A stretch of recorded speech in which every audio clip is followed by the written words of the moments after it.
evidence of droughts, crises, and floods have taken toll on agricultural production, coupled with climate change, which has its devastating consequence on agricultural yields. Demographic changes have resulted to more demands for food and hence high prices. Africa and most Sahel countries are experiencing droughts and the need to come up with solutions to meet food needs among the world's poorest countries.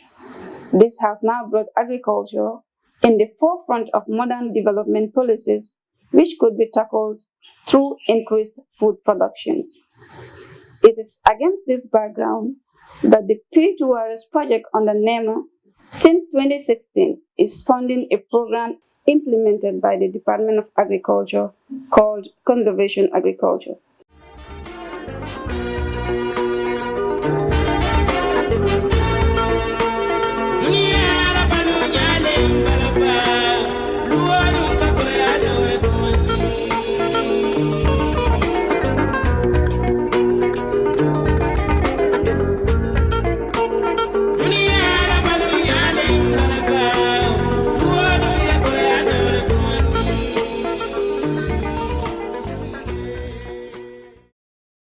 My name is Ibu Edmond Mendy, Director of Administration, Department of Agriculture, and also focal person for the Nema P2RS project, implementing, coordinating P2RS activities on behalf of the Office of the Director General.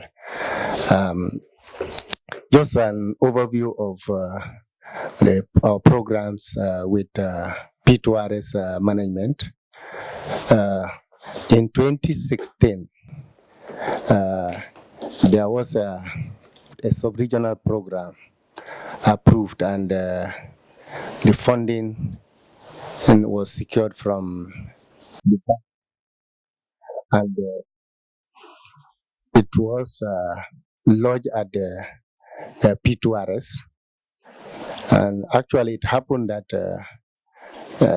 that program was conceived by Nema management, and which was defended at the sub-regional level. And it happened that the Gambia happened to be chosen as a pilot country for the program, and the program is called Conservation Agriculture. And now conservation agriculture is in response to climate change effect. As we are all aware that in recent times, the agriculture suffers from climate change effect. Sometimes we experience drought, sometimes we experience flooding, especially in the lowlands. So as a result of that, conservation agriculture was conceived, and it has three basic principles: minimum tillage, crop rotation, and crop cover. This is all geared towards ensuring that crop production is enhanced. Soil is not disturbed to a level that it will give way to erosion, enhance erosion, and wind erosion. So because of that, there is this concept that only minimum tillage is encouraged in farming, in field crops, for some light machineries, to use light machineries, and also in the vegetable schemes. So this program took effect in 2016 when we had an MOU with P2RS management, Nema. We started with vegetable crops within the garden and garden schemes in the newly renovated mixed farming centers of the Department of Agriculture, where department conducts demonstrations to show farmers, push new technology to farmers. So this was done there in 2016, vegetable schemes. So when we saw that it has yielded dividend, farmers requested for it, especially field crops farmers. So in 2017 we rolled it out to field crops farmers. So we looked at the yield difference, and we saw that the yield difference was very, very, at least has some significant, yield difference. So we started the program from 2017, then we moved from 2018 field crops and vegetable schemes. Then, came up another, the bank also, was also interested in crop diversification. And they came up with the idea that we should promote findi production in the country. As we know that findi is an early maturing crop, and there's no much labor in terms of production. Of course, the challenge with the crop is processing, harvesting and processing.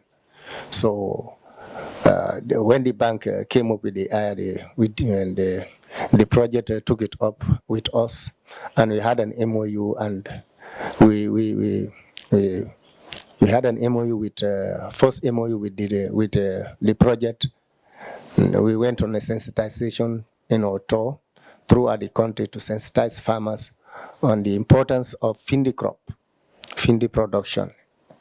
One, it helps, because it matures early, and secondly, it's a nutritious, it has a high value in terms of nutrition, and it's also even in monetary terms, because a bag of findi, clean one, you are talking of nothing less than $4,000.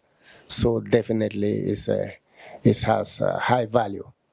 So we went on a sensitization tour, sensitized all the farmers across the country and across the region, and they embraced the idea.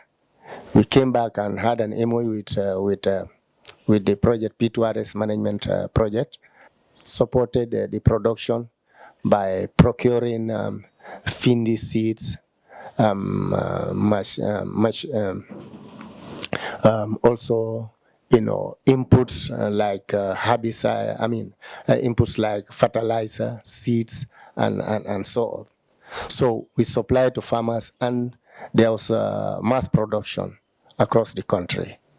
And this was done in 2018.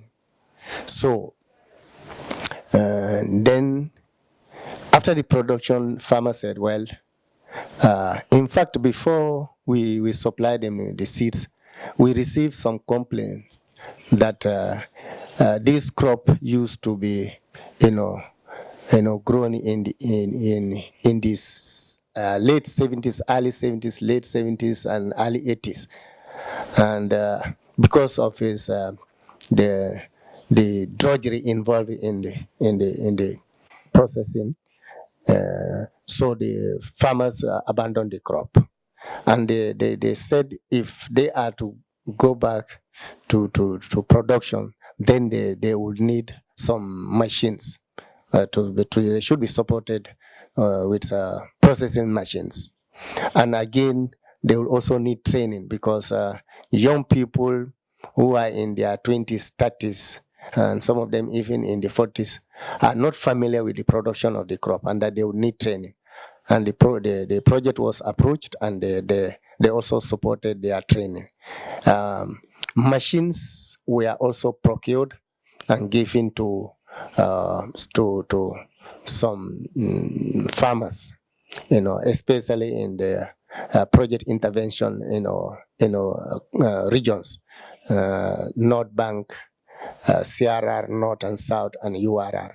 And even some other regions like LR and West Coast, they also benefited from those findi processing machines just to enhance the production, and I mean the processing of the crop, because of the drudgery involved in the processing. So after that, we after supplying them with all these findi machines, in 2019, almost all the farmers across the country, embrace the production of the crop. And we approach the management again, and they supply them with seeds and and fertilizer to enhance production. So this year, 2019, we have gone around the country, and we have seen farmers, producing this crop massively. And definitely is very impressive. And the machines also that we are supplying to them have started, operating. They have started processing the findi, to clean and seeds and provide. I mean, to clean, to be, add value to it, so that they can sell, to the public. So it is. We've gone around and we have seen that definitely is very impressive. And yes, in any activity you embark on, you always have a learning curve. And we have also realized that there are still challenges with this, because yes, some of the machines we supply to them is not, they are not many. And secondly, the tools they use for harvesting, they are not there. They need more sickles, for harvesting. They need materials like tarpaulin, to help them. So all these are things that the farmers say is a challenge to them. They would need, support in this area, and even training, because some of them, especially young people, are not very conversant with the production of the crop. So these are challenges. And even implements, sign hose, those are really the tools that they require to enhance production.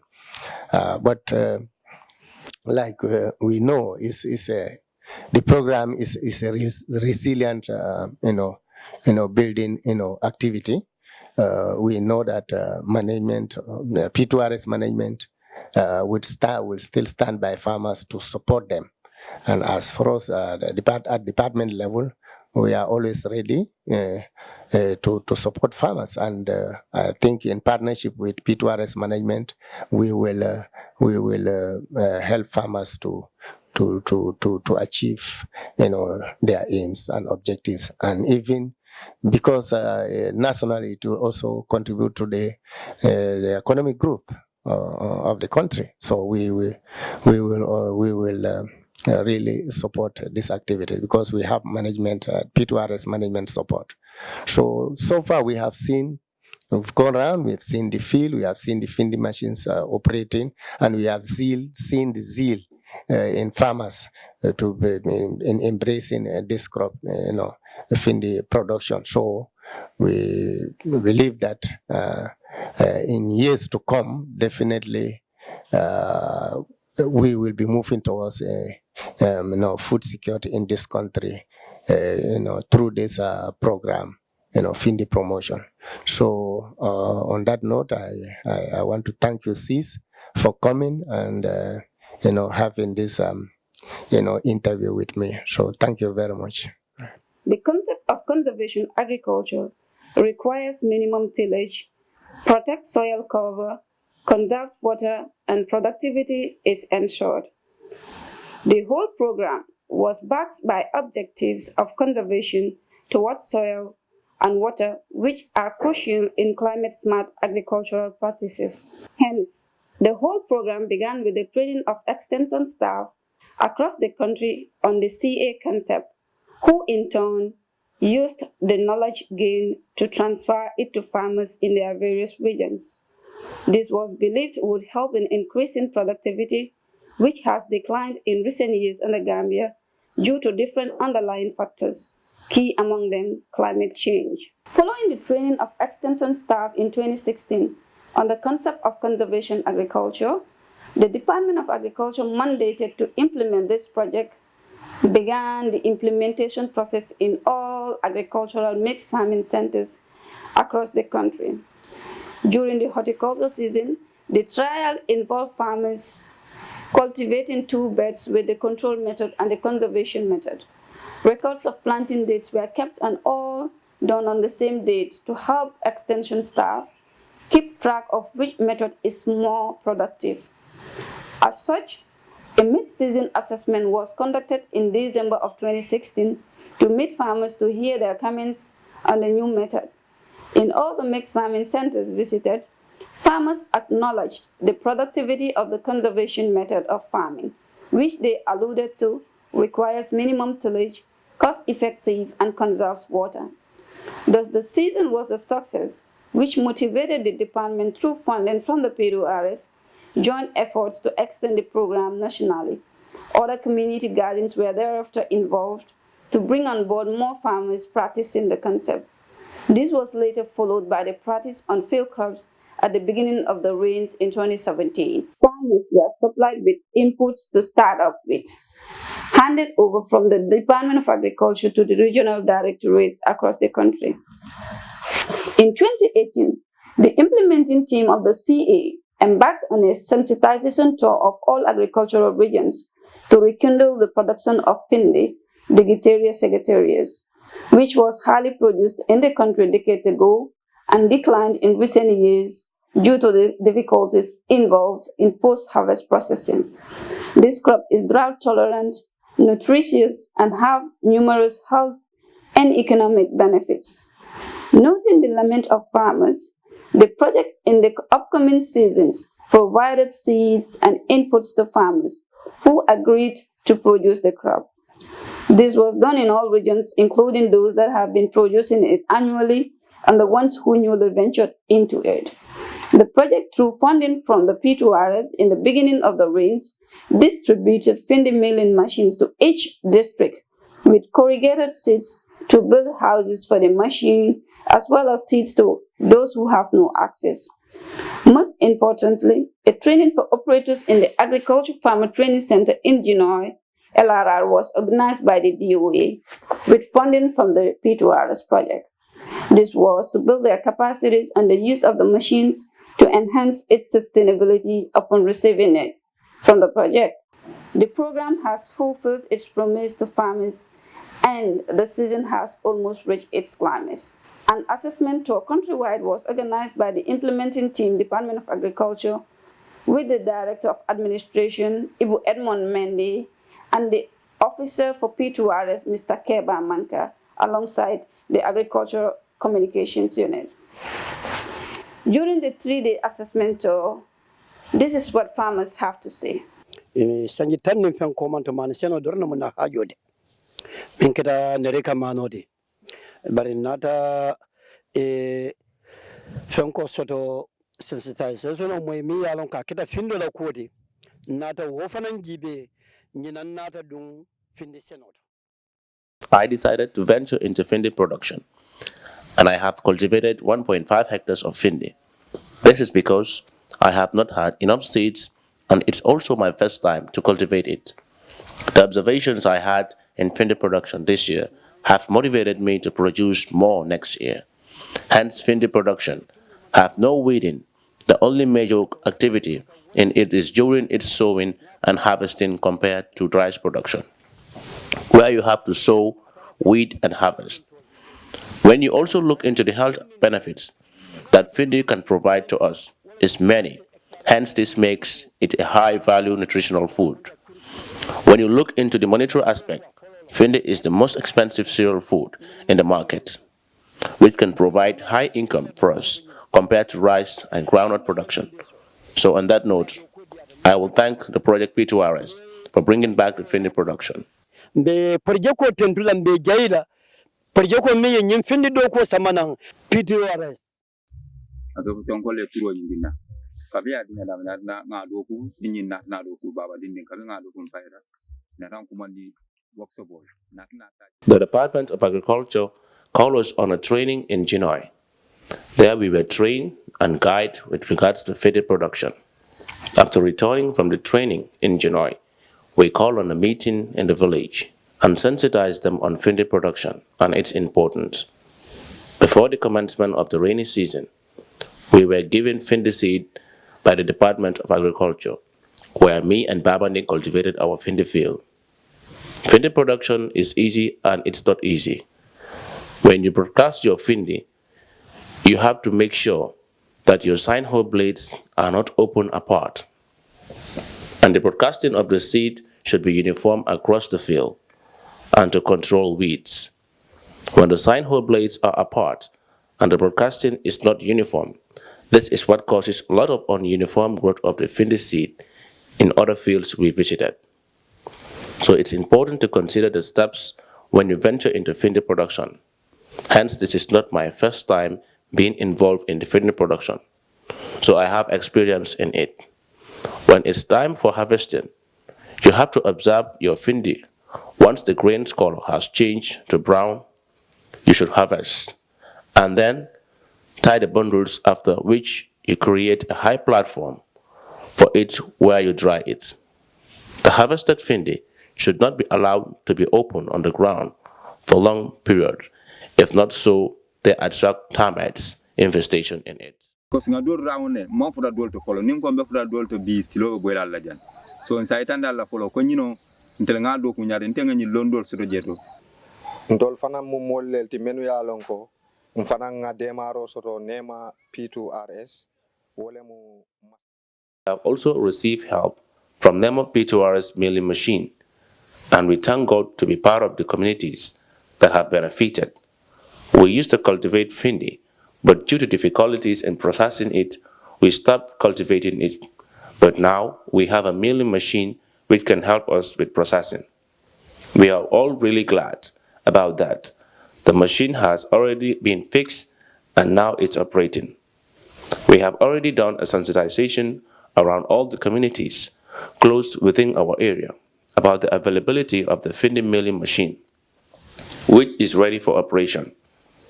We have also agreed as a community that the money that is generated from the milling machine will be saved and will be used for maintenance of the machine once it's due for service. This machine given to us is now our responsibility to make sure it's well monitored and taken care of. Even if the project is not here, it can continue serving the purpose it's given to us. Already, we have benefited from the training how to operate the machine and doing little maintenance on it by the Department of Agriculture at Genoa. Na ku betot because fengo nabe bulu ni man fem maboy na tinyate bulu akamunta ko aburkatale barni fendi maboje hani projet ko menu ya dila ni wolu manna ikaje alkame mabo alisa dadano jannim projet ko fango kana andu jikitale ko nim projet ko fana yaje ko na masingo nka dadano le fengo fenti nyata nka kodo soto nka mabo nka dada latale ko projet ko fana lafta wo sifalla andum be jikiri ne ko ndol wel ngara ba be lola ku wala bake nimmo jamal kacata sate jamal la nyintu ndoto affaire machine bi nak mom suñ la ko traîner so ñëwé yow mi ko traîner yow opérateur bi respecté ko topoto ko bem ba lu war seen digënté ak machine bi topoto ko bam ba bo xé bala nga taal machine nga balé nek bi ben set. With regards to the machine, you being the operator that is trained to operate the machine, you have to respect the machine. In the morning, when you come to operate the machine, you need to make sure first you clean the house and the machine. You check the oil and the fuel. Make sure all are in place. From there, you can start the machine. These are things, if observed, will allow the machine to be in operation for many years. But if you come in the morning without checking all these things, and you say to yourself, yesterday I have added oil and fuel, it's of no need to check today. Those are things that lead to many machines spoil in just few years. Operators have to know that machines do operate just as we human beings. So we have to take care of the machine as we do take care of ourselves. If we want it to last many years, checking it will allow you to know what are the things that need to be added or not things is what an operator needs to know. Because we all know Jao Village have benefited from the project. If the machine is just to operate just for a few months, it stopped operating. Then how are we going to say that to the project if we have to take care of it as it should be? Then that will not happen, because it's my responsibility, me as an operator, to make sure all these factors are put into consideration, because we were trained how to take care of the machine by the project. surtout projet bi P2RS nga naay gërëm di leen sant di leen jaaraamal kontaan nañ ci seen taxawaay def ngeen lu rafet def ngeen lu baax yal na yàlla yokk man-man bi yokk xewal yi parce que borom Tuuba baax na jërë ngeen jëf. The assessment tour was a success, and the concept of conservation agriculture is getting prominent among farmers who have realized the benefits since the inception of the project. Most of them have their CA plots being harvested or almost maturing. The general yields are impressive, and evidence of a successful season is assured. The farmers are enthusiastic and ready to adapt to the principles of conservation agriculture. Hence, continuous knowledge transfer, sensitizations are required to get more farmers on board to practice the concept. This would promote food security as well as enhance the livelihood of farmers through increased yields.